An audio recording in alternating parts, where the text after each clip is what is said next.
پتھر کو تراشا،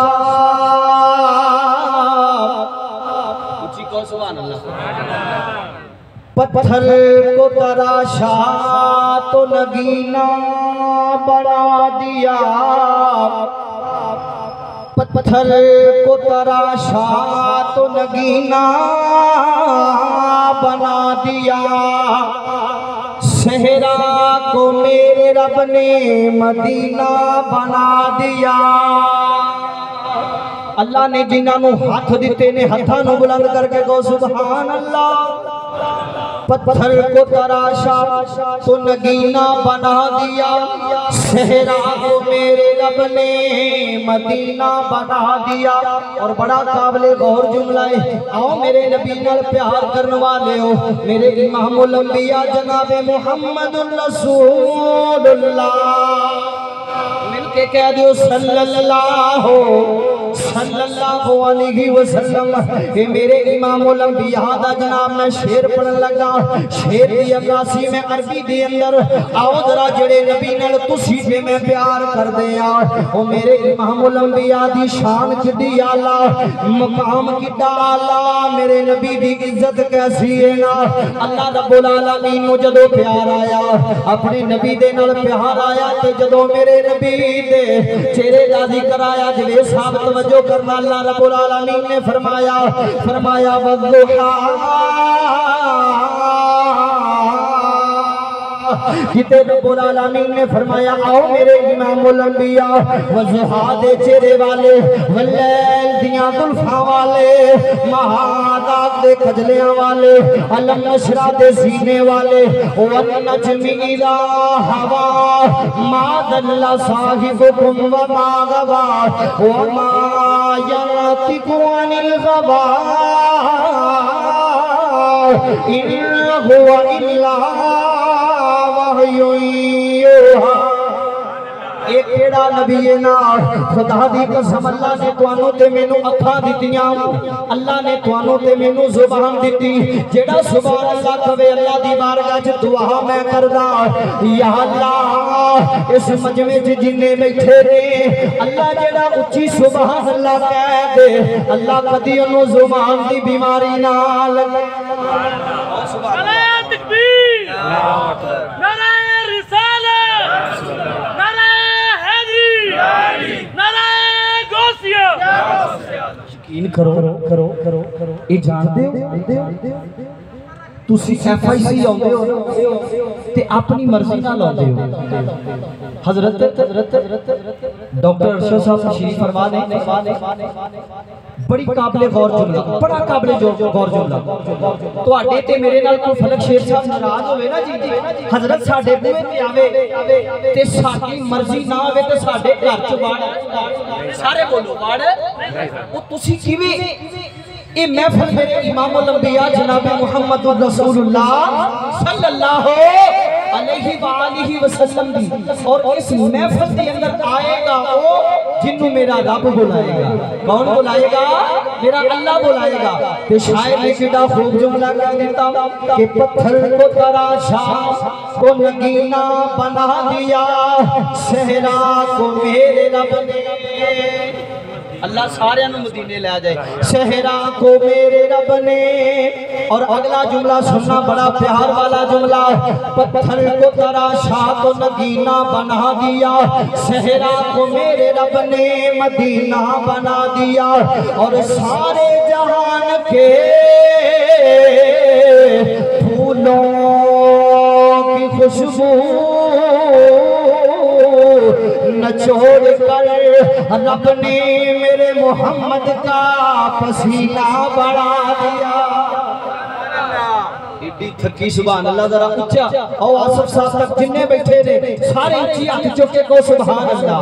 اور اللہ کی قسم کھا کے کہنا لگا جڑی میں بات کر رہے ہیں، اللہ نے بڑے تواڈے تے میرے تے احسان کیتے، بڑے احسان کیتے، انہی احسان کیتے۔ اگر تواڈی میری اکھ نہ ہوے نا جی تے انہیاں نوں جا کے پوچھو کہ اکھاں دی قیمت کی ہے، اکھاں دی عظمت کی ہے، اکھاں دا فائدہ کی ہے، مگر میں قربان جاواں اللہ نے اکھاں دتیاں، اے نہیں فرمایا اے انسان میں تیرے تے احسان کیتا، اللہ نے ہاتھ دیتے، اے نہیں فرمایا اے انسان دیتے اے نہیں فرمایا اے انسان میں تینوں پیر عطا فرمائے جدو میرے امام الانبیاء جناب محمد رسول اللہ صلی اللہ علیہ وسلم دی باری آئی فرمایا اے انسان لقد من اللہ علی المؤمنین اذ بعث فیہم رسولا اے زندگی گزارن والے تینوں بڑیاں نعمتاں دتیاں بڑیاں عزتاں دتیاں بڑیاں شاناں دتیاں مگر رب کبریا دی قسم میرے اللہ نے فرمایا ساریاں نعمتاں نالوں ود میرے امام الانبیاء دی کیڑی نعمت ہے امام الانبیاء جناب محمد رسول اللہ مل کے کہہ دے صلی اللہ تے شاعر نے کیڑا خوب جملہ کہہ دیتا نبیوں میں نبی ایسے امام الانبیاء ٹھہرے جدا کی دائے جیڑا مندائے کہ میرے امام الانبیاء سارے نبیاں توالا ذرا ایک باری آخری بندے نور تک ذرا ہتھانو بلند کر کے ذرا میرے نال ہتھانو اللہ جیڑا جی تیرے نبی دی محفل جا کے اللہ ہتھانو بلند پیا کر لائے اللہ جنی زندگی ہے اللہ انہا ہتھانو سلامت رکھی انہا ہتھانو ذرا بلند کر کے نبیوں میں کوئی زبان خاموش نہ رہے ذرا مل کے نبیوں میں نبی ایسے امام الانبیاء ٹھہرے اگر سمجھ نہیں آئی اللہ دا قرآن فرمایا سبحان الذی اسری بعبدہ لیلا من المسجد الحرام الى المسجد الاقصى الذي اے جناب جدو میرے نبی علیہ السلام اے سب جناب کہنے اقصی دے اندر سارے نبی کھڑے نے تیرے تے میرے ابا جان حضرت ابن آدم علیہ السلام بھی کھڑے نے کتے نوح نبی بھی کھڑے نے کتے جناب ابراہیم خلیل بھی کھڑے نے کتے موسیٰ کلیم اللہ کتے حسن بادشاہ حضرت یوسف علیہ السلام بھی کھڑے نے سارے نبیاں دے جلال اللہ سارے نبیاں دے جمال اللہ مگر میں قربان جاواں وہ میرے آخری نبی نے امتی اللہ نے تینوں تے مینوں جڑا نبی عطا فرمایا ہے وہ نبی سارے نبیاں تو سارے بولو سارے نبیاں تو وہ نبیوں میں نبی ایسے امام الانبیاء ٹھہرے میں کلے بھی روٹی نہیں کھانی انشاءاللہ سارے واسطے کھانے دا انتظام ہے تو ذرا یار یقین کرو شیخ صاحب معاویہ صاحب تشریف فرمان ہے انشاءاللہ اللہ کا جامعہ بیان ہوئے گا صرف اور صرف میں نے حکم ہویا کہ بندے جاگنا بندے جڑے جاگنا چیکو سبحان اللہ میرے نال پڑھو یقین کرو آسیہ ایف آئی سی چی ڈیوٹی کر دے جڑے دوست حباب باہر چلے جاواں گے کوئی بندہ ایک گارنٹی نہیں دے سکتا کہ اے لمحے ساڈے بڑے اعلیٰ نے اللہ رب العالمین نے جویں میرے امام الانبیاء جناب محمد رسول اللہ صلی اللہ علیہ وسلم اللہ نے جویں تانوں تے مینوں نبی عطا فرمایا نا سارے نبیاں تو اعلیٰ تے کدی فخر کریا کر اس گل تے اللہ نے تینوں وہ امت عطا فرمائی کہ جس امت دے اندر آن واسطے نبی دعاواں کر دیں گے اللہ اگر اس امت دا نبی نہیں بناونا تے نبی دا امت ہی بنا کے پیدا کرتا اللہ چاہے موسیٰ علیہ السلام کی امت جو پیدا کر دیں ان اللہ علی کل شیء قدیر سمیع و بصیر نے محیط الخبیر نے میرے اللہ جدوں چاہے پیدا کر دیں مگر میرا اللہ بھی تواڈے نال پیار کردا سی کہ انہاں نوں او نبی اللہ فرماوا کہ جس نبی دی امت دے اندر اے پیدا ہو جان اے درود ایک باری پڑھن انہاں نوں میں 10 نبیاں عطا فرماوا وہ جیڑا نبی اللہ دے نبی علیہ السلام پیغمبر کائنات جناب محمد رسول اللہ صلی اللہ علیہ وسلم میرے اللہ دے نبی علیہ السلام آخری وقت تک یہ دعا کرتے رہے، یا اللہ میری امت نو معاف فرما دے، میری امت نو دعا کرو اللہ ساڈے اج تک جننے بھی گناہ کیتی اللہ سب سے کبیرہ صغیرہ گناہاں نو معاف فرما، کہہ دیو آمین۔ اور میں مشکور ہاں میرے دوست احباب شہباز بھائی، موسم بھائی اور دیگر جنہاں نے انتظام کیتا اور ایڈی سونی محفل سجائی، اللہ انہاں دی محفل سجانا قبول فرمائے، اللہ تہاڈا میرا آنا قبول فرمائے۔ تے ذرا ایک بار نا مل کے معاویہ صاحب پتہ لگدا ہے کہ جڑے ایف آئی سی دے ملازم نے نا انہاں نوں دنیا نال پیار نہیں، انہاں نوں میرے امام الانبیاء محمد رسول اللہ سے پیار ہے۔ اور یقین کرو حقیقی بات ہے، تسی ظہر کی نماز پڑھی ہے کس واسطے کہ اللہ کی عطا فرمائے؟ کادے نہیں نماز پڑھی ہے؟ اللہ جنت عطا فرما دے، اللہ کی عطا فرمائے۔ اثر پڑھنی، مغرب انشاءاللہ پڑھنی، نمازاں زندگی چ پڑھتے آ رہے ہیں کہ اللہ سانو جنت عطا فرما دے۔ اور یقین منو اللہ رب العالمین نے جنت نو نبی علیہ السلام نے غلاماں چ لکھ دیتا کہ جیڑا نبی دی غلامی کرے گا میں رب انہوں جنت عطا فرما دے۔ اللہ دا قرآن، اللہ دا قرآن۔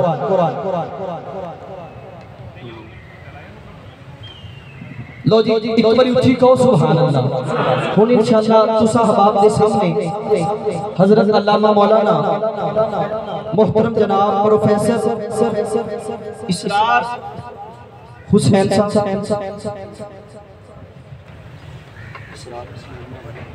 اسرار حسین معاویہ صاحب بڑا جاندار اور شاندار انشاءاللہ خطاب ارشاد فرماؤں گے۔ انہاں دے آن تو قبل میں تہاڈی بیداری دا ثبوت جمع گا، جڑے جاگدے نے انہاں نے نعرے دا جواب دینا ہے، نعرہ تکبیر۔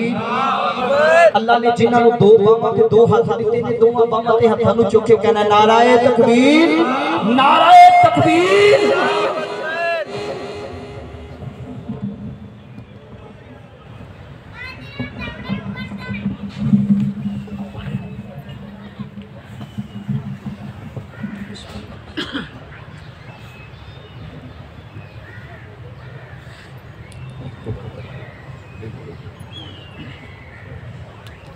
آپ ذرا اگر آگے تشریف لے آتے ہیں تو مہربانی ہوتی ہے۔ اللہ خیر کرے، آجو گئی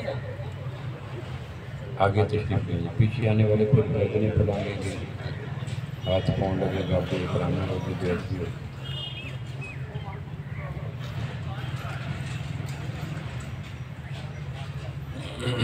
ایکو بالکل بند کر لیں۔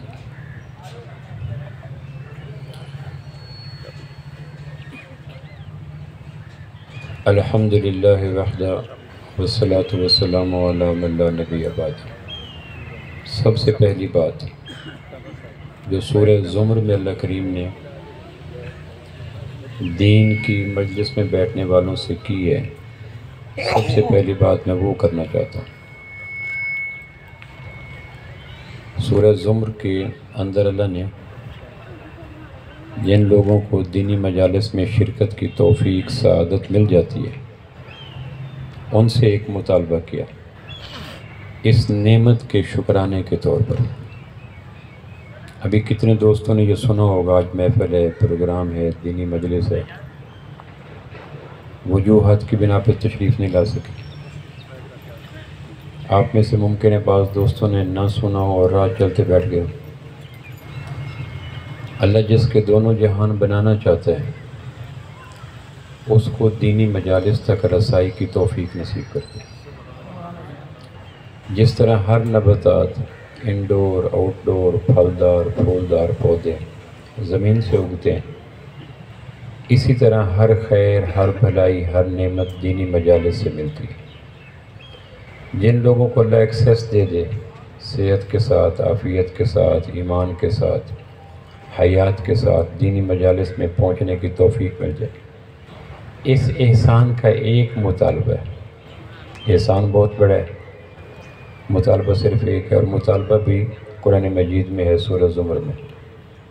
مطالبہ کیا ہے؟ فبشر عباد الذین یستمعون القول، کہ میرے محبوب صلی اللہ علیہ وسلم مبارکباد دیں ان لوگوں کو جو دین کی مجلس میں دھیان سے بیٹھتے۔ یستمعون القول، پن ڈراپ سائلنس۔ میں چونکہ پروفیسر ہوں، ایسوسیٹ پروفیسر گورنمنٹ کالج سمن آباد، مجھ سے توقع نہ رکھیے گا مار دھاڑ والی گفتگو کی. ایک کلاس روم کی گفتگو ہوگی، نہ سوریلی نہ جوشیلی نہ نوکیلی، ایک لاجک وائز گفتگو ہوگی تاکہ وائس پولوشن بھی نہ ہو. اسلام اس بات کا حکم دیتا ہے کہ اگر امام کو پتہ ہو کہ مغرب کی نماز میں 3 صفیں ہوتی ہیں تو فقہا لکھتے ہیں کہ امام کو اتنی اونچی آواز سے قرات کرنی چاہیے کہ 4 صفوں تک آواز جائے. 4 صفوں کے بعد آواز کا اسراف ہوگا، فضول خرچی ہوگی. اس کو وائس پولوشن کہتے ہیں، کئی بیماریوں کا باعث بنتی ہے. تو آپ اطمینان رکھیے گا میری گفتگو میں وہ دھاڑ ماڑ، وہ چیخ پکار وہ نہیں ہوگی. کلاس روم کے ماحول کا ڈیکورم ہوگا. اس کو فولڈ کر سکیں اگر ہو سکے، یا اس کو گیرے لگا جائے اگر ہو سکے تو ایک مطالبہ کیا ہے دین کی مجلس میں بیٹھنے والوں سے، وہ یہ ہے کہ دین کی بات کو دھیان سے سنیں.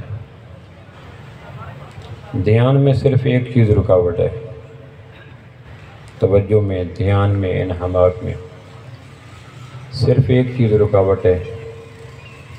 اگر آپ قرآن کی آیت پر اعتبار کرتے ہوئے، دینی مجلس کا شکر کرتے ہوئے اس ایک چیز کے متعلق احتیاط کر لیں تو دھیان زندہ ہو جائے گا، توجہ انہماک زندہ ہو جائے گی. وہ کیا ہے؟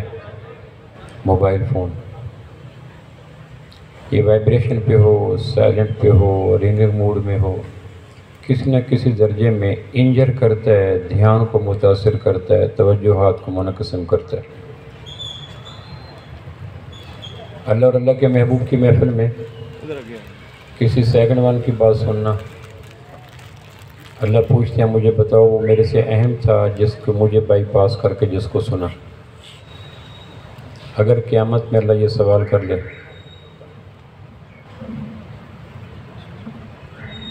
کہ میرے محبوب کی بات ہو رہی تھی، آپ نے اس کو بائی پاس کیا، کسی سیکنڈ ون سے بات کی، تو وہ میرے محبوب سے اہم تھا تو جسٹیفائی کرو، آرگو دو، تو ہم کیا کہیں گے؟ میں نے ایک دوست کو فون کیا، پولیس میں اعلیٰ افسر تھا. اس کے گن مین نے اٹھایا. میں نے کہا صاحب کہاں ہیں؟ اس نے ایک بہت بڑے اعلیٰ افسر کا نام لیا، ان کے آفس میں گئے. تو میں نے کہا موبائل آپ کے پاس کیسا ہے؟ کہ اعلیٰ افسر کے آفس میں موبائل لے کے جانا شوکاز مل جاتا ہے، بے ادبی ہو جاتی ہے. موبائل لے کے آنا، یہ نہیں کہ سننا، ringing tone, vibration, silent mode, لے کے آنا ہی وہ اپنی توہین سمجھتے ہیں. اور ایک دوست میرے کو اسی بات پہ شوق نوٹس مل گیا اور پھر وہ عمر بھر پروموشن نہ کر سکا اور فوت ہو گیا.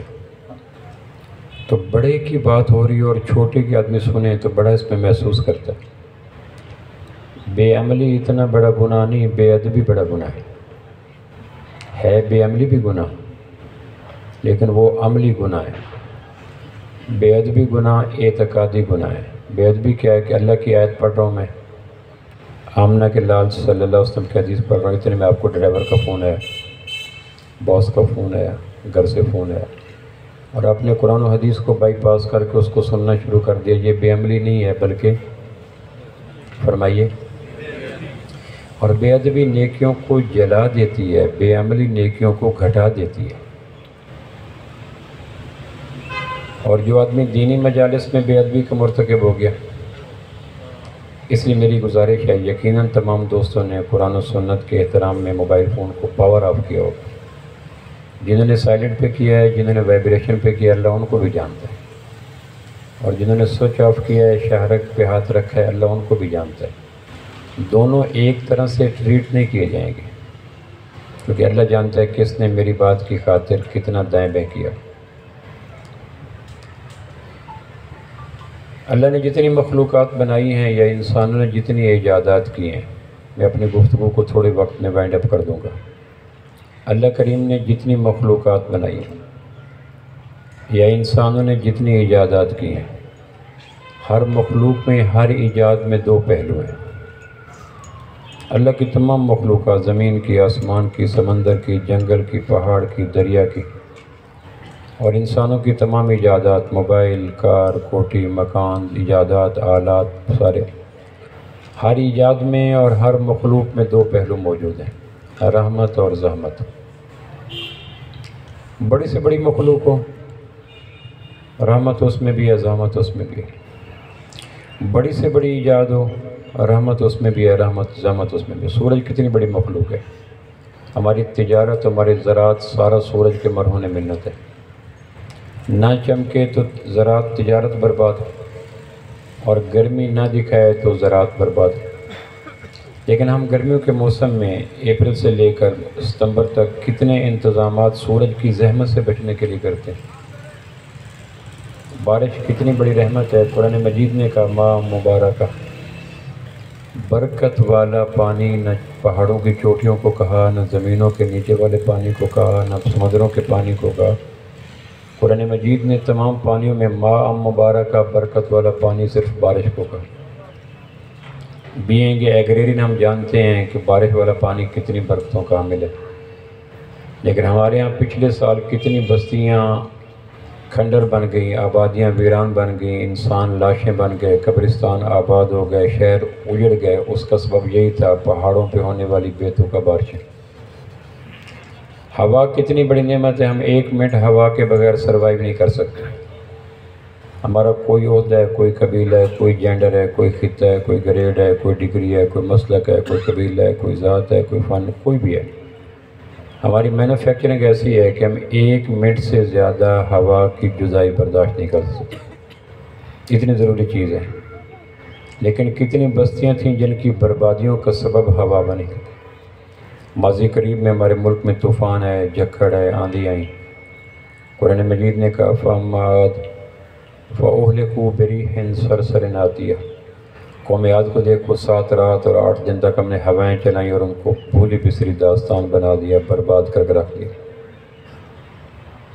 اولاد کتنی بڑی نعمت ہے، نبی نبوت کے ملنے کے بعد بھی اولاد مانگتا ہے۔ حالانکہ انسانوں کو ملنے والی نعمتوں میں سب سے بڑی نعمت نبوت ہے، لیکن نبی بن جاتا ہے، پھر کہتا ہے حب لی من لدنک ولی، اللہ بیٹا تجھے۔ اتنی بڑی نعمت کہ نبی نبوت کے باوجود اولاد مانگے، لیکن کتنے لوگوں کی درد سر کا، ڈپریشن کا، ٹینشن کا، شوگر کا باعث ہی اولاد ہے۔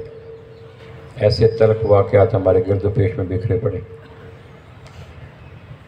گاڑی کتنی بڑی نعمت ہے، انسانوں کی ایجاد ہے۔ بجلی کتنی بڑی نعمت ہے، ہمارے 90% معمولات حیات بجلی پہ چلتے ہیں۔ لیکن ایسے زخم بھی ہمارے سینے میں ہیں کہ فلاں آدمی کا بیٹا، فلاں کی بیوی، فلاں کا بھائی بجلی سے فوت ہوا تھا۔ گاڑی کتنی بڑی نعمت ہے، ہمارے فاصلے سمٹ گئے، ہماری تھکن دور ہوگی، ہمیں جغرافیائی مسافتیں سمٹ گئیں۔ لیکن کتنے لوگ ہیں جن کی قبرستان یا قبر ہی گاڑی بن گئی۔ تو میں یہ عرض کرنا چاہ رہا تھا کہ اللہ کی مخلوقات ہوں یا انسانوں کی ایجادات ہوں، کوئی مخلوق ایسی نہیں، کوئی ایجاد ایسی نہیں جو 2 پہلوؤں سے خالی نہ ہو۔ رحمت بھی ہوتی ہے ہر مخلوق میں اور زحمت بھی ہوتی ہے۔ یہ الگ ویری کر لیتے ہیں کہ 90% رحمت ہے، 10% زحمت ہے، 10% رحمت ہے، 90%، یہ الگ بات ہے۔ لیکن یہ بیسک پرنسپل اور آفاقی اصول اور یونیورسل ٹروتھ اپنی جگہ صداقت پہ مبنی ہے کہ دنیا کی کوئی مخلوق ایسی نہیں ہے جو سرتپا رحمت ہو، اور دنیا کی کوئی ایجاد ایسی نہیں ہے جو سرتپا رحمت ہو۔ رحمت اور زحمت 2 چیزوں کے مجموعے کا نام مخلوقات ہے، 2 چیزوں کے مجموعے کا نام ایجادات ہے۔ لیکن اللہ کی بھری کائنات میں کوئی مخلوق ایسی ہے جو سرتپا رحمت ہو؟ خربوں مخلوقات۔ تو بغیر کسی عقیدت کے، بغیر کسی تعصب کے ہم پورے اطمینان کے ساتھ کہہ سکتے ہیں، سورہ انبیاء میں اللہ کریم نے فرمایا ایک ذات اقدس اس بھری کائنات میں واحد ذات ہے جو وما ارسلناک الا، اللہ نے ہائی لائٹ کیا کہ تم تکلف کے ساتھ، دانش کے ساتھ، محنت کے ساتھ، تگ و دو کے ساتھ ہر مخلوق میں رحمت بھی نکال سکتے ہو، زحمت بھی نکال سکتے ہو۔ لیکن دنیا کے انسانوں تمہیں چیلنج ہے، کسی زمانے کے ہو، کسی خطے کے ہو، کسی علاقے کے ہو، تنقید، تنقیص، تقابل، کسی اینگل سے تم میرے محبوب اقدس کی حیات طیبہ کو دیکھو، ذات اقدس کو دیکھو۔ ہم تمہیں چیلنج کرتے ہیں وما ارسلناک الا رحمۃ للعالمین، کہ ایک ہی ذات ہے کائنات میں سرتاپا رحمت، اور وہ آمنہ کے لال صلی اللہ علیہ وسلم کی ذات اقدس۔ ہم اس اعتبار سے خوش نصیب ہیں کہ ہمیں سرتپا رحمت ہی رحمت ملی، اس اعتبار سے ہم خوش نصیب ہیں۔ اردو زبان کا اسلوب ہے کہ اگر ہم نے کسی چیز پہ زور دینا ہو تو پہلے اس بات ہوتا ہے پھر نفی ہوتی ہے۔ میں نے آپ کو ڈرائیور رکھا ہے، کسی اور کام کے لیے نہیں رکھا، نہیں بعد میں آئے گی، ہاں پہلے آئے گا۔ میں نے آپ کو مالی رکھا ہے، کسی اور کام کے لیے نہیں رکھا، تو یہ کسی چیز کو فوکس کرنا ہو، ایمپتھائز کرنا ہو، اس پہ زور لگانا ہو تو پہلے اس بات ہوتا ہے پھر نفی ہوتے ہیں۔ ہم نے آپ کو یہ پیسے اس لیے دیے ہیں، کسی اور کام کے لیے۔ عربی زبان کا اسلوب جدا ہے، عربی زبان میں منفی پہلے آتی ہے، مثبت بعد میں آتا ہے۔ لا الہ وما خلقت الجن والانس اشہد ان لا الہ، کوئی الہ نہیں ہے، پہلے نفی آئے گا پھر اس بات آئے گا۔ ہم نے تمہیں پیدا نہیں کیا مگر ابدیت کے لیے۔ تو عربی زبان میں اس بات بعد میں ہوتا ہے، نفی پہلے ہوتی ہے۔ اردو زبان میں اس بات پہلے ہوتا ہے، نفی بعد میں ہوتی ہے۔ اگر اس اصول کو سامنے رکھا جائے تو وما ارسلناک، ہم نے میرے محبوب آپ کو نہیں بھیجا، بھیجا تو ہے الا رحمت للعالمین، مگر سر تپا، ولادت تا وصال، جنم تا وفات، پاؤں مبارک کی انگلی سے لے کر سر مبارک کی چوٹی تک، ولادت کے اولین لمحوں سے لے کر وصال کے آخرین لمحوں تک ہم نے آپ کو سر تپا رحمت رحمت بنا کے بھیجا، کچھ اور بنا کے نہیں بھیجا۔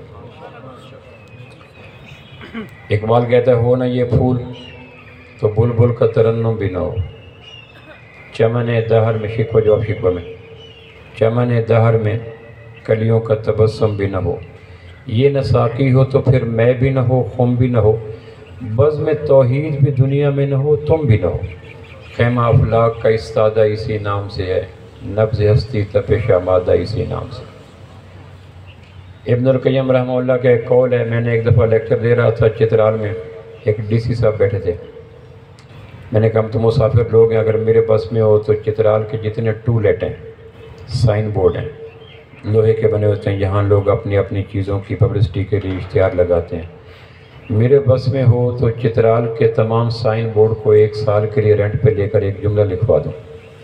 تو ڈی سی صاحب نے اپنے کانوں کے اینٹینے کو درست کیا اور متوجہ ہوئے کہ وہ کون سا سینٹنس ہے۔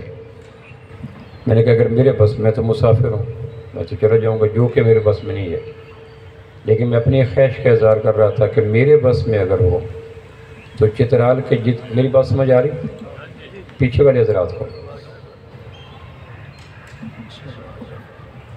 میرے بس میں ہو تو چترال کے جتنے سائن بورڈ ہیں ان کو 1 سال کے لیے رینٹ پہ لوں اور ایک جملہ لکھوا دوں ڈاکٹر صاحب، اور وہ جملہ ابن القیم رحمۃ اللہ علیہ نے زاد المعاد میں لکھا ہے۔ جملہ کیا ہے؟ اگر آپ کے بس میں ہو، کمپیوٹر کا دور ہے، آپ میں صاحب استطاعت بیٹھے ہیں، اگر یہ بس میں نہ ہوتی اتنا ہو سکتا ہے کہ کمپیوٹر سے پرنٹ نکلوا کر گھر کے اس جگہ پہ وہ لگا دیں جہاں میکسیمم آنکھیں پڑتی ہیں،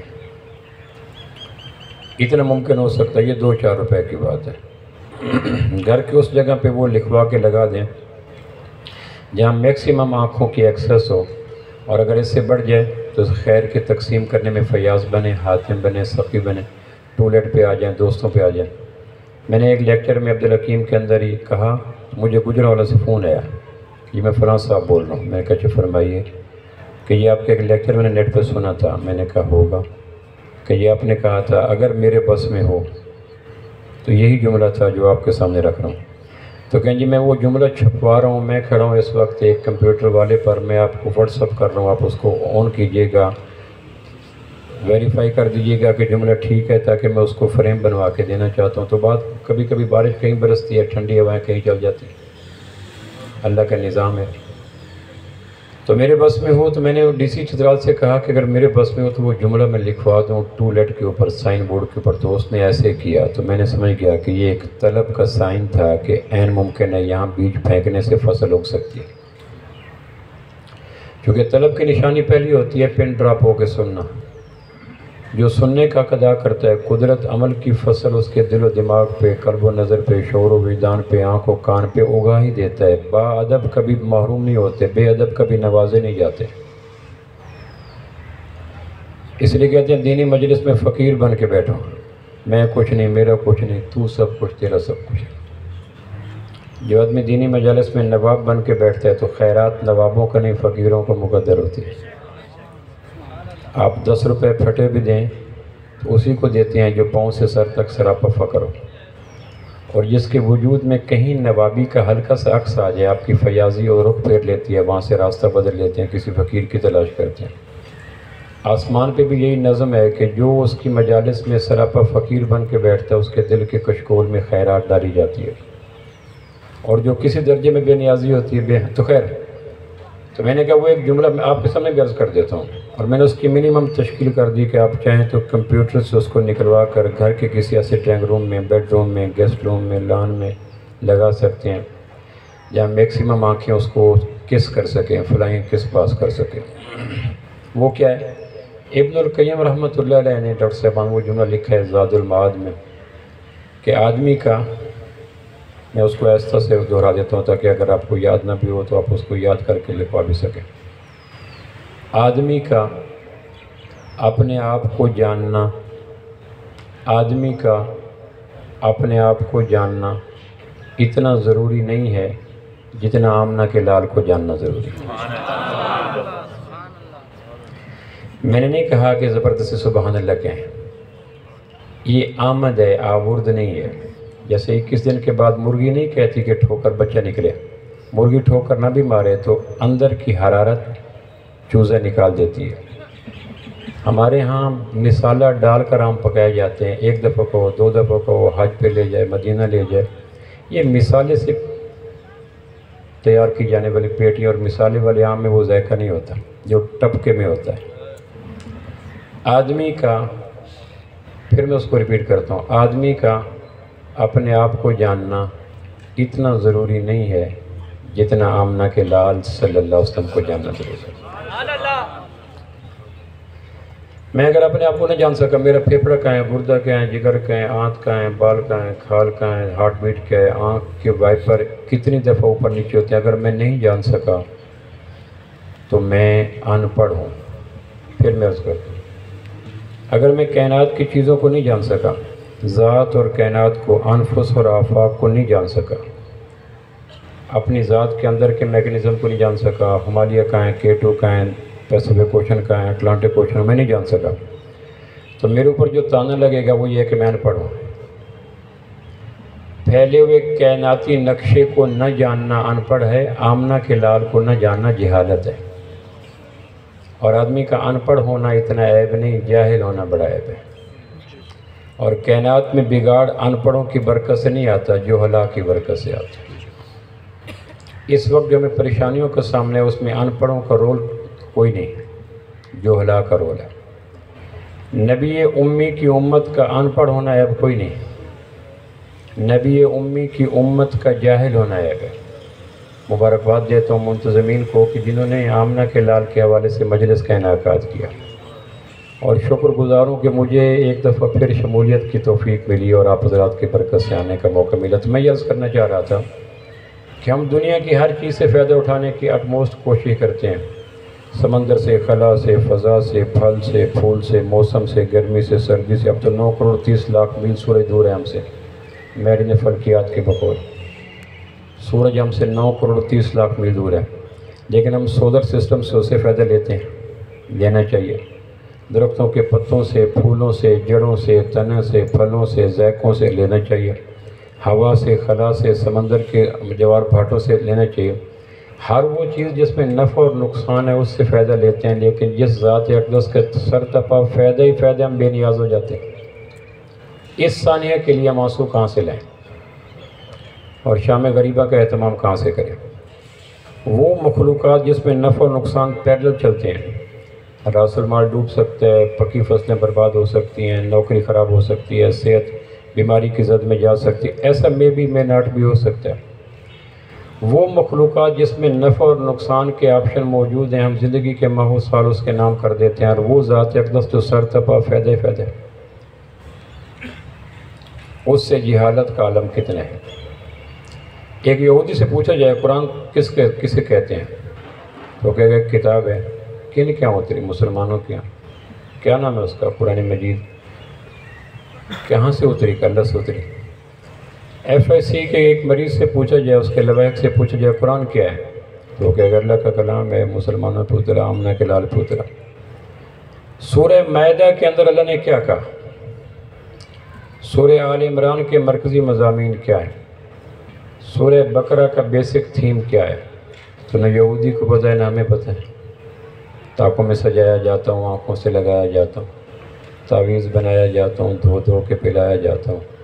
جب قول و قسم لینے کے لیے تکرار کی نوبت آتی ہے تب میری ضرورت پڑتی ہے، ہاتھوں پہ اٹھایا جاتا ہوں۔ کس بزم میں میرا ذکر نہیں، کس عرس میں میری دھوم نہیں، پھر بھی میں اکیلا رہتا ہوں، مجھ سے بھی کوئی مظلوم نہیں۔ کسی عیسائی سے پوچھا جائے آمنہ کے لال صلی اللہ علیہ وسلم کون ہے، وہ کہنے کہ نبی ہیں، رسول ہیں، مسلمانوں کے نبی ہیں۔ حدیبیہ کب ہوا؟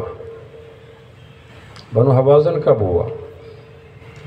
آمنہ کے لال صلی اللہ علیہ وسلم کی 11 بیویاں جن کو قرآن نے 4 دفعہ ڈکلیئر کیا تمہاری ماں ہیں، ان کا نام کیا ہے؟ اللہ کے محبوب اثر کے بعد گھر میں کیسے آتے تھے اور عیشا کے بعد گھر میں کیسے آتے تھے؟ اس میں جوہری چینج تھی، تو نہ عیسائی کو پتہ ہے نہ ہمیں پتہ ہے۔ تو ہم استفادے کے حوالے سے دونوں کے ترازوں کے پلڑے برابر ہیں۔ کسی ایتھیسٹ سے پوچھیں دہریہ سے محمد صلی اللہ علیہ وسلم کون ہے، وہ کہیں کہ نبی ہیں، ان کی کوئی سیرت پڑھی؟ کہنے کہ نہیں۔ کسی مسلمان سے پوچھا جائے کون ہے، کہ ہمارے نبی ہیں، ان کی سیرت سے گو تھرو ہوئے؟ کوئی سیرت کی مستند کتاب، اب ہمارے یہاں تو اللہ کا شکر ہے سیرت کی مستند کتاب میں 1 سے 18 جلدوں میں کتاب آ گئی نئی، ایک جلد کم و بیش 900 صفحے کی، 800 صفحے کی، 1000 صفحے کی، 18 جلدیں۔ میں نے ایک دفعہ خریدی، اٹھانا چاہا تو اٹھا نہ سکا۔ اہل علم نے لکھنے کی حد تک یہاں تک لکھ دیا۔ میں اپنے باپ کے بارے میں اتنا گہری معلومات نہیں رکھتا جتنی گہری معلومات آمنہ کے لال کے حوالے سے سیرت نگاروں نے محفوظ کر دی۔ 571 عیسوی 1 جیٹھ 22 اپریل 628 بکرمی سوموار کی صبح 12 ربیع الاول وقت 4:20 تھا جب مکہ مکرمہ میں بیت البیضاء کے اندر آمنہ کے لال کا میلاد ہوا۔ مجھے اپنے باپ کا نہیں پتہ، آمنہ کے لال کا پتہ ہے۔ اس وقت تو گھڑیاں نہیں تھیں وقت کا ماپنے کے، لیکن اہل علم نے تحقیق کرتے کرتے وہ 4:20 تھا، مکہ مکرمہ تھا، بیت البیضاء تھا، ایک پتھروں کا بنا ہوا گھر تھا جس کے بیچ میں گارے کی بجائے سیمنٹ کی بجائے چونے سے جوڑا گیا تھا۔ عرب اس کو بیت البیضاء کہتے تھے۔ یہاں سے کائنات کو نور ملا، روشنی ملی، شعائیں ملی، زندگی ملی، پیغام ملی، حیات نو ملا، زمزم ملا، تطہیر ملی، اور کائنات کا سب سے بڑا احسان ملا۔ مجھے یہ پتہ ہے، مجھے باپ کا نہیں پتہ۔ وصال آپ کا 6 جون 12 ربیع الاول کو چاشت کے وقت دن کے 11:13 کے لگ بھگ آپ ہوا، اور آپ کے داڑھی مبارک میں 21 سفید بال تھے۔ مجھے باپ کے بارے میں اتنا ڈیپلی نہیں پتہ جتنا آمنہ کے لال کے بارے میں پتہ۔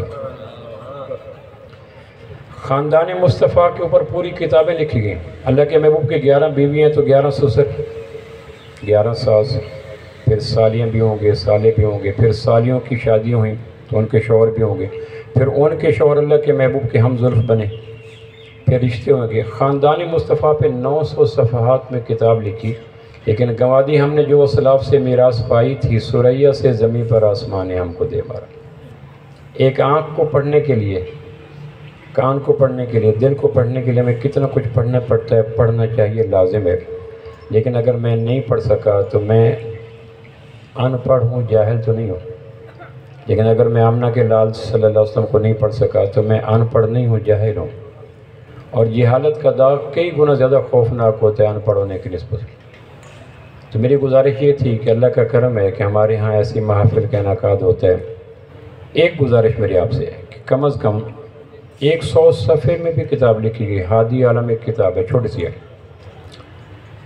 اس کو لکھنے کا محرک کیا تھا؟ عربی زبان میں وہ حروف جن پہ نقطے ہوتے ہیں وہ کمزور شمار کرتے ہیں اہل عرب۔ وہ کہتے ہیں اپنی شناخت کے لیے نقطے کے محتاج ہوتے ہیں۔ آپ نے کھرلی بنا دی، یہ بے ہے، تے ہے، سے ہے، کچھ نہیں پتہ چلتا جب تک نقطے نہ ہو۔ یہ دال ہے، زال ہے، کچھ نہیں پتہ چلتا۔ تو حرفوں کی شناخت نقطوں کی پابند ہوگی۔ تو عربوں کا ذوق ہے کہ جو حروف نقطوں کے بغیر ظاہر نہ ہو وہ کمزور ہوتے ہیں، اور جو نقطوں کے بغیر اپنا مفہوم دے جائیں، الف ہے، تو وہ طاقتور ہوتے ہیں۔ کلمہ طیبہ میں کوئی حرف نقطے والا نہیں ہے۔ عرب اعتراض کر سکتے تھے اللہ کے نام میں، اور اللہ کے محبوب کے ذاتی نام دو ہیں، احمد اور محمد، دونوں ناموں میں نقطے والا حرف کوئی نہیں ہے۔ یہ اتفاقات زمانہ نہیں تھا، انتخاب الہی تھا، تاکہ کل کلام کوئی بلیم نہ دے کہ ان کے کلمے میں کمزور لفظ ہیں، یہ خود کتنے کمزور ہوں گے، ان کے نبی کے نام کے اندر کمزور حروف ہیں، یہ خود کتنے کمزور ہوں گے۔ تو یہ بات کسی درجے میں کوئی آدمی کہہ سکتا تھا، حالانکہ اس کی گراؤنڈ کوئی نہیں، لیکن اللہ نے اہتمام کیا۔ تو ایک آدمی کو خیال آیا کہ مجھے ایک ایسی سیرت کی کتاب لکھنی چاہیے جس میں نقطے والا حرف نہ ہو۔ اب یہ کتنا مشکل ہے، آپ کبھی تنہائی میں بیٹھ کر ایک فکرہ لکھیے گا جس میں نقطے والا حرف نہ ہو تو دماغ ابل جائے گا۔ پھر جو آپ کے صحابہ ہیں، ابو بکر، عثمان، زبیر، حسن، حسین، عائشہ، خدیجہ، یہ سارے نام نقطوں والے ہیں۔ تو اس نے کہا میں ایسی کتاب لکھنا چاہتا ہوں جس میں نقطے والا حرف کوئی نہ ہے۔ اردو زبان میں کمپیریٹیولی مشکل ہے، عربی زبان ایک فصیح و بلیغ زبان ہے۔ شعر کے لیے 250 لفظ ہیں، ہمارے یہاں شعر تو شعر ہی ہے۔ سانپ کے لیے 300 لفظ ہیں، ہمارے یہاں تو سانپ سانپ ہی ہے۔ تلوار کے لیے 632 لفظ ہیں، ہمارے یہاں تو تلوار تلوار ہی ہے۔ ہماری زبان ایک فقیروں کی زبان ہے، ان کی زبان ایک شاہوں کی زبان ہے، ایک مترادفات کا جہان آباد ہے، سملر ورڈ کی کائنات آباد ہے۔ لہٰذا عرب اس لفظوں کو لے سکتے ہیں، یہ نہ صحیح وہ صحیح وہ نہ صحیح وہ، تو ہم کیا کریں؟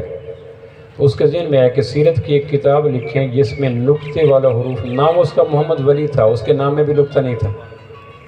جس کے ذہن میں یہ خیال کی کومپل پھوٹی، قدرت کی طرف سے اس کے نام میں بھی نقطہ نہیں تھا۔ کتاب کا نام لکھا ہادی عالم، اس کے نام میں بھی نقطہ نہیں۔ جب میں نے اس کے اوپر پڑھا کہ یہ اس کے اندر سارے حروف بے نقطے والے ہیں، تو میں نے کہا پھر یہ ناموں کا کیا کرتے ہوں گے؟ اب اگر عائشہ کا نام عائشہ لکھیں تو اس میں کوئی آبجیکشن تو نہیں ہے، نام تو نہیں بدل سکتا، لیکن میں حیران ہوا کہ اس نے نقطے والے ناموں کے بھی اصل معنی لکھ دیے۔ مثلا لکھا ابو بکر تو لکھا رسول کا ہمدم اول، سمجھ آئیے؟ نیچے فٹ نوٹ پہ لکھ دیا اس سے مراد ابو بکر۔ عائشہ کے معنی ہوتے ہیں پاک دلہن، عروس نبی کی، رسول کی عروس مطہرہ، رسول کی عروس مطہرہ، نیچے لکھ دیا عائشہ صدیقہ۔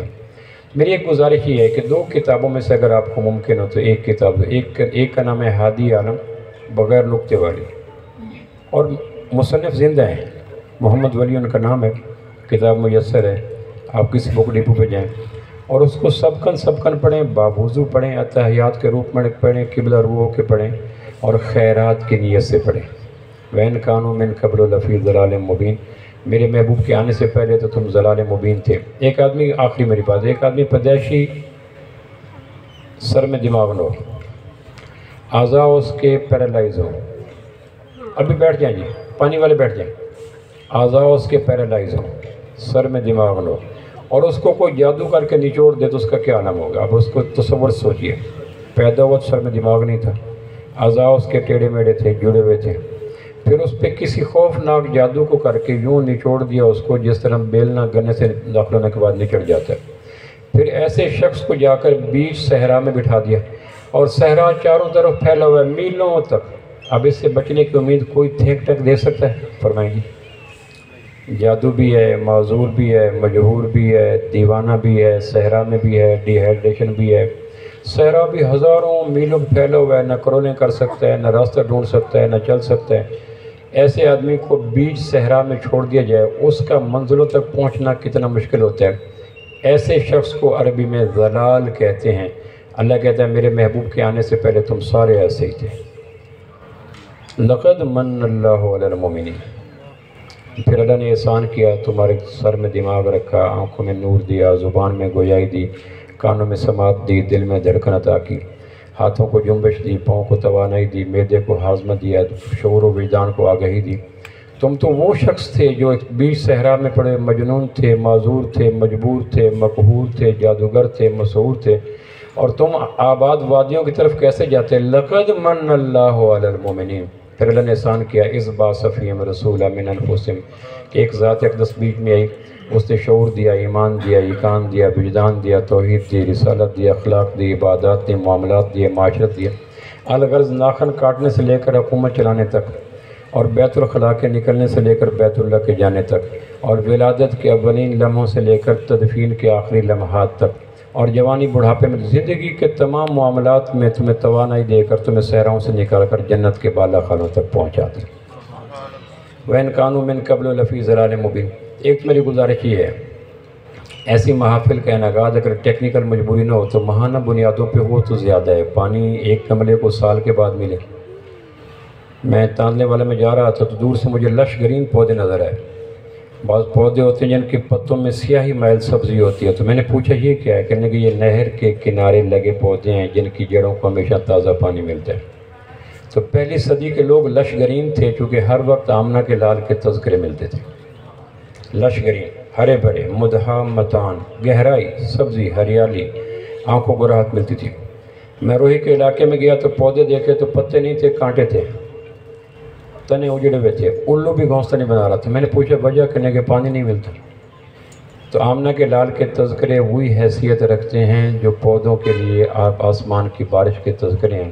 اگر یہ وقت کے ساتھ بوندا باندی ہوتی رہے، چھینٹا چھانٹی ہوتی رہے، پانی ملتا رہے، تو پھر طلاقیں کم ہوتی ہیں، ڈپریشن کم ہوتا ہے، خلا کم ہوتے ہیں، جھگڑے کم ہوتے ہیں، فرقہ واریت کم ہوتی ہے، لڑائیاں کم ہوتی ہیں، تناؤ کم ہوتی ہے، بے کلی کم ہوتی ہے، بے زری کم ہوتی ہے، برکتیں آتی ہیں، رحمتیں آتی ہیں۔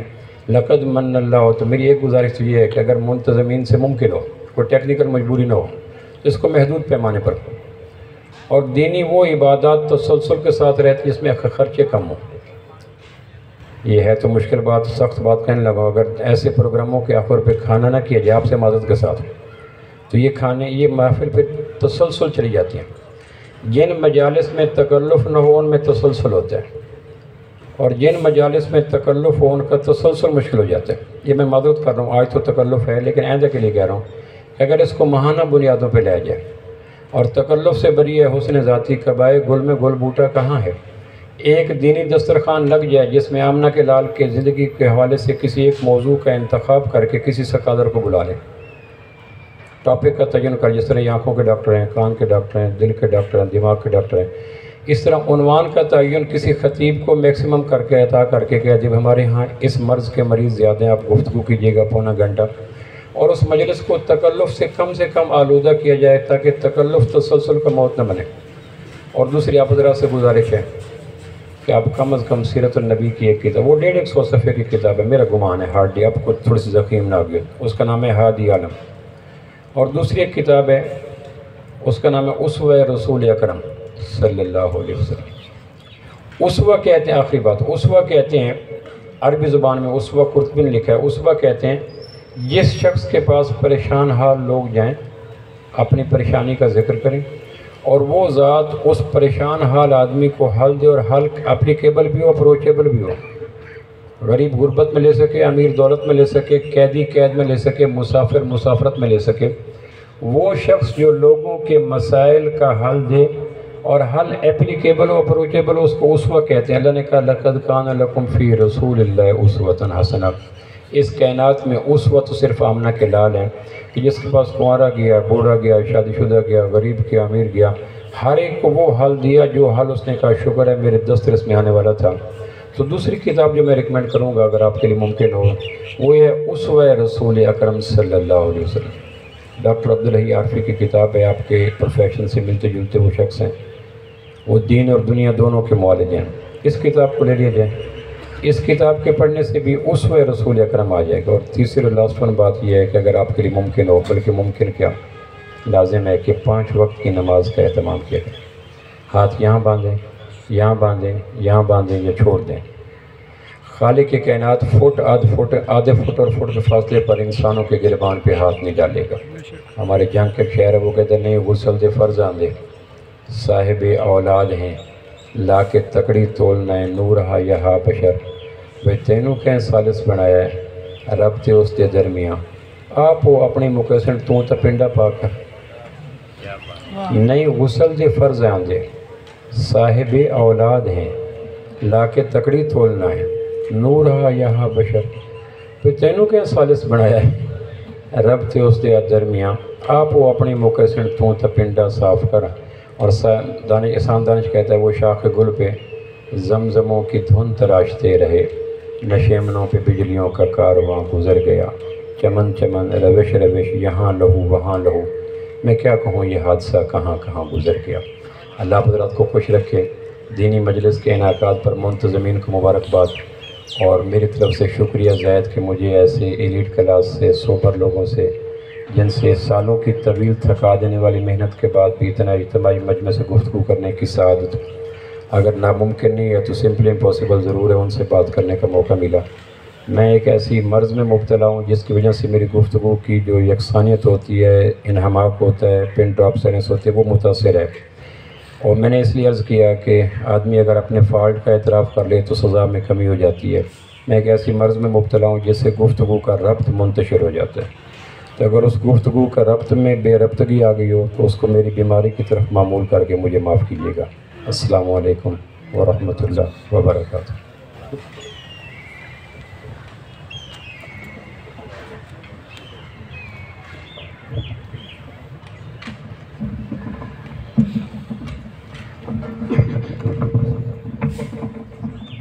یہ تھے جناب پروفیسر اسرار حسین معاویہ صاحب،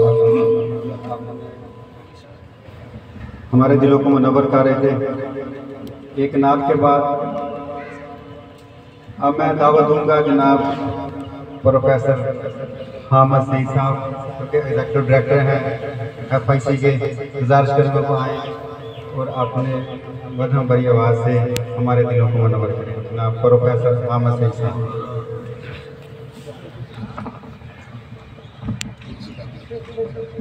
السلام علیکم۔ ہماری سب سے خوش قسمتی ہے کہ فیصلہ آباد میں ڈاکٹر اسرار جیسے لوگ ہیں، اتنے مختصر سے ٹائم میں آپ لوگوں سب نے محسوس کیا ہوگا کہ اتنے ایک اہم ٹاپک ہے کہ جہالت اور ان پڑھ کا فرق بتاتا ہے کہ ان پڑھ ہونے سے روزے قیامت ہمارے سے کسی نے نہیں پوچھنا، لیکن روزے قیامت جاہل ہونے کے نتیجے میں ہمارا بہت نقصان ہو سکتا ہے۔ یہ بھی یاد رکھیں کہ گناہ انسان کے ساتھ لگا ہوا ہے۔ قرآن کے اندر ایک ذکر ہے، مجھے تو ایگزیکٹ یاد، لیکن اس کا مفہوم یہ ہے کہ اگر اللہ تعالیٰ حساب دینے پر آ جائے تو روئے زمین پر کسی ایک ذی نفس کو نہ چھوڑے۔ یعنی ہم سب سے ایسے گناہ ہو جاتے ہیں کہ ہم اپنا انسان ہونے کا حق نہیں ادا کر سکتے کہ اگر اللہ کی پکڑ ہو جائے تو ہمارے میں سے کوئی بھی بندہ، کوئی ذی روح، کوئی جانور، کوئی انسان نہ زندہ رہے۔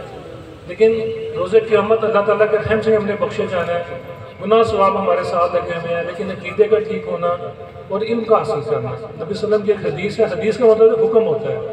ترکوں نے نبی صلی اللہ علیہ وسلم کے ہر فرمان کو حکم کا درجہ دیا۔ وہ جانوروں کا خیال کرتے ہیں جگہ جگہ، بلی، کتوں کے لیے، اور انہوں نے چڑیا کے لیے انہوں نے بنائے ہوئے شدید سردی ہوتی ہے استنبول کے اندر۔ لیکن بدقسمتی سے ہم فرمایا کا مطلب یہ لے لیتے ہیں کہ مان لیں تب بھی ٹھیک ہے، نہ مانیں تو تب بھی ٹھیک ہے۔ ایسی بات نہیں ہے۔ نبی صلی اللہ علیہ وسلم کا ہر حکم حرف آخر کا درجہ رکھتا ہے۔ نبی صلی اللہ علیہ وسلم کا حکم ہے کہ تفقہوا فی الدین، کہ دین کے اندر اپنی سمجھ پیدا کریں۔ اس لیے ہمارا فرض ہے اپنے آپ کو، اپنے گھر والوں کو، اور بہت تھوڑا سا ٹائم چاہیے ہوتا ہے۔ اب 10 سے 15 منٹ کوئی کتاب شروع کر لیں، 10 سے 15 منٹ آپ کو لگیں گے، آپ نوٹ کریں گے ایک مہینے کے بعد وہ کتاب ختم ہو جائے گی۔ پڑھنے کی عادت ڈالیں۔ اور ایک بات میں آپ کو اور بہت اہم بتاؤں کہ یادداشت کو بہت ساری چیزیں وقت کے ساتھ کام کر دیتی ہیں، لیکن اگر آپ کو پڑھنے کی عادت نہیں ہے تو آپ کی یادداشت بہت تیزی سے کم ہونے لگ جاتی ہے 60 سال کے بعد۔ وہ لوگ جو ریگولر پڑھتے ہیں، جن کو سوچنے کی عادت ہوتی ہے، لکھنے کی عادت ہوتی ہے، ان کی یادداشت 80-90 سال کی عمر تک بھی بالکل برقرار رہتی ہے، بلکہ انہیں بہت اچھا یاد ہوتا ہے۔ تو یادداشت کو ٹھیک رکھنے کے لیے پڑھنا، اور قرآن کا پہلا لفظ کیا ہے؟ اقرا، پڑھ۔ اب یہ بات یاد رکھیں کہ یہ مذہب وہ ہے جو کہتا ہے کہ علم مسلمان کا میراث ہے۔ یہ نہیں کہتے کہ ہم نے علم حاصل نہیں کرنا۔ ہمیں یہ ضرور کہا گیا کہ حنود اور یہود کی دوستی سے دور رہو، لیکن کہیں یہ نہیں کہا گیا کہ علم حاصل نہ کرو۔ اور سب سے بڑی بات، جیسے جیسے ہم نبی صلی اللہ علیہ وسلم کی ذات کے بارے میں علم حاصل کرتے جاتے ہیں، ہم مکمل انسان بنتے ہیں۔ ساری دنیا جہان کی پریشانیاں، آخرت تک، کائنات کے قیامت تک کے دن کی نبی صلی اللہ علیہ وسلم کو فکر تھی، لیکن جب گھر میں داخل ہوتے تو کیسے داخل ہوتے تھے؟ ہمیشہ مسکراتے ہوئے داخل ہوتے تھے۔ یہ ان کی سنت ہے، میں لوگوں کو بتاتا ہوں۔ ہمیں کیا ہوتا ہے کہ ذرا سی پریشانی بھی گھر جا کے اپنا بھی موڈ خراب رکھا، سارے بیوی بچوں کو پریشان کر دیا۔ جو بات کریں گھروں میں آدھی لڑائیاں تب اس وجہ سے ہوتی ہیں کہ میاں یا بیوی کا موڈ ٹھیک نہیں ہے، اور اس کی وجہ سے پورے بچے پریشان ہو جاتے ہیں۔ یہ بھی نبی صلی اللہ علیہ وسلم کی سنت ہے کہ جب آپ اپنے گھر میں داخل ہوں تو مسکراتے ہوئے داخل ہوں، تاکہ اہل خانہ کے اوپر برا امپریشن نہ پڑے۔ عورتیں اور بچے ذہنی طور پہ اتنے مضبوط نہیں ہوتے جتنے مرد ہوتے ہیں، یہ بات آپ یاد رکھیں۔ باقی میں اسرار معاویہ صاحب کا بہت شکر گزار ہوں کہ تشریف لے کے ادھر ہم کوشش کریں گے کہ منیمم تکلف کے ساتھ ہم ایسی مجالس کو مہینے میں کم از کم ایک دفعہ کریں۔ فیصل آباد نہ صرف زرخیز زمین ہے بلکہ یہ مردم خیز ہے کہ یہاں پہ آپ کو بہت بڑے بڑے پڑھے لکھے ہمیں پتہ نہیں ہے۔ حبیب جالب جیسے شاعر یہاں پہ پیدا ہوئے اور یہاں پہ بڑے اہل علم اور پڑھے لکھے لوگ ہیں، تو میری بھی آپ سب لوگوں کا شکر گزار ہوں کہ آپ سب لوگوں نے مل کے اس کا بندوبست کیا، اور ہم اسرار معاویہ صاحب سے درخواست کریں کہ آئندہ بھی ہمیں اسی طرح اپنا ٹائم دیں۔ Thank you. ایک نعت اس کے بعد دعا کریں گے۔ جناب تنویر حسین قادری صاحب سے گزارش کریں گے کہ مختصر وقت کے لیے ایک نعت پڑھیں، اس کے بعد دعا بس۔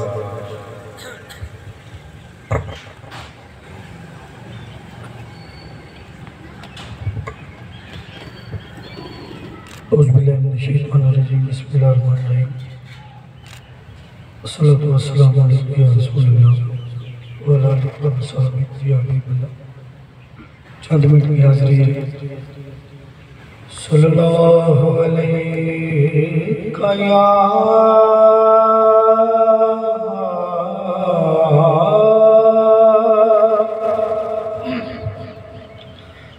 یا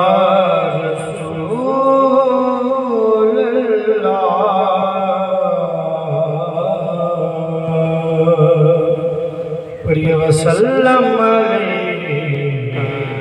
یا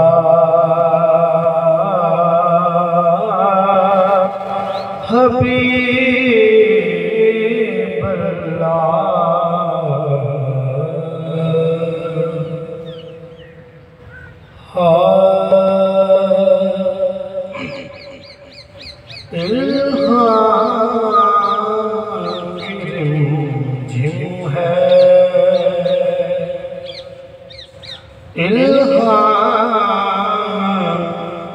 رمجم ہے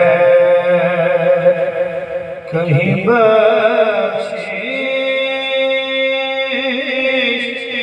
کی گھٹا ہے، یہ دل کا نگر ہے کہ مدینے کی فضا ہے، یہ دل کا نگر ہے کہ مدینے کی فضا ہے، الہام کی رمجم ہے۔ ایک بار تیرا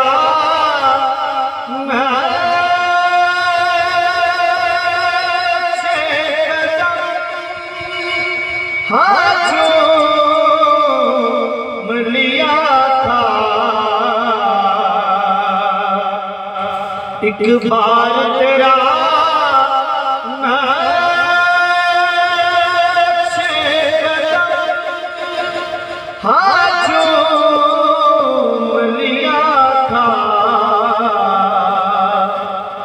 اب تک یہ فلک شکر کے سجدے میں جھکا ہے، اب تک یہ فلک شکر۔ اے گنبد خضرا کے وکیل، تو میری مدد کر، اے گنبد خضرا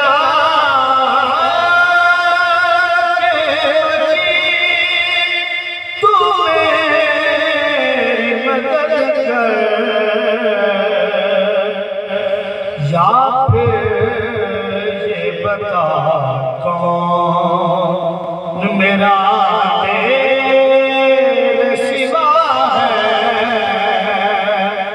یا پھر یہ بتا کون میرا تیرے سوا ہے،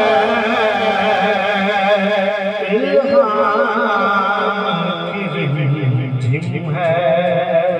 اور آخر اس کلام کا مقصد تھا بولو سبحان اللہ بخشش تیرے ابرو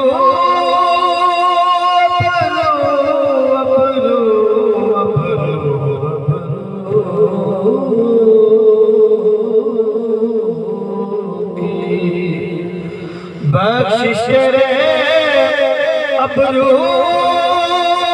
کی طرف آگے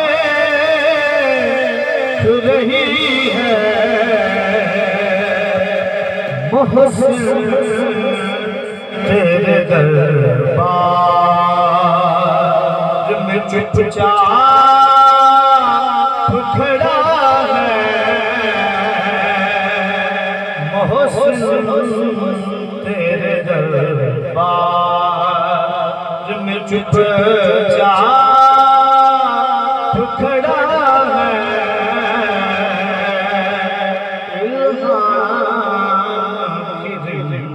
جھم ہے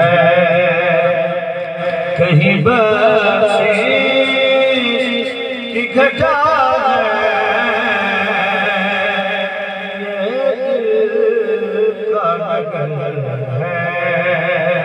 کہ مدینے کی فضا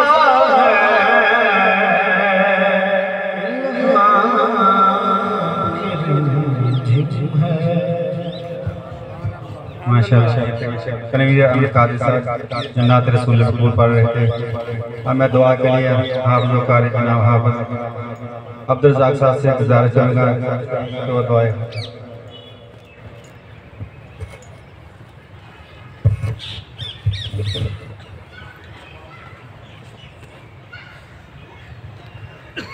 الحمدللہ رب العالمین والعاقبۃ للمتقین والصلاة والسلام علی سید الانبیاء والمرسلین وعلی آلہ واصحابہ واہل بیتہ وذریاتہ واتباعہ اجمعین اللہم انت السلام و منک السلام تبارک یا ذا الجلال والاکرام یا اللہ ہماری اس حاضری کو قبول فرما یا اللہ جن احباب نے محنت کر کے کوششیں کر کے اس محفل کیا ہے یا اللہ ان کو رضا خیر فی الدارین عطا فرما ان کے مال جان عزت آبروں میں برکتیں نصیب فرما جتنے بھی حاضرین ہیں یا اللہ سب کی حاضری کو قبول فرما یا اللہ سب کو یا اللہ اس پر اجر عظیم عطا فرما اور اس کی برکت سے ہمارے دلوں کے اندر رسول اللہ صلی اللہ علیہ وسلم کی سچی محبت پیدا فرما اور آپ صلی اللہ علیہ وسلم کا اتباع کامل اتباع کرنے کی توفیق نصیب فرما یا اللہ ان کے گھروں کے اندر جو بیمار ہیں ہسپتال کے اندر جو بیمار ہیں اللہ سب کو صحت کاملہ نصیب فرما یا اللہ پوری امت مسلمہ کو ہدایت کاملہ نصیب فرما پوری دنیا کے اندر جہاں جہاں مسلمان مظلوم ہیں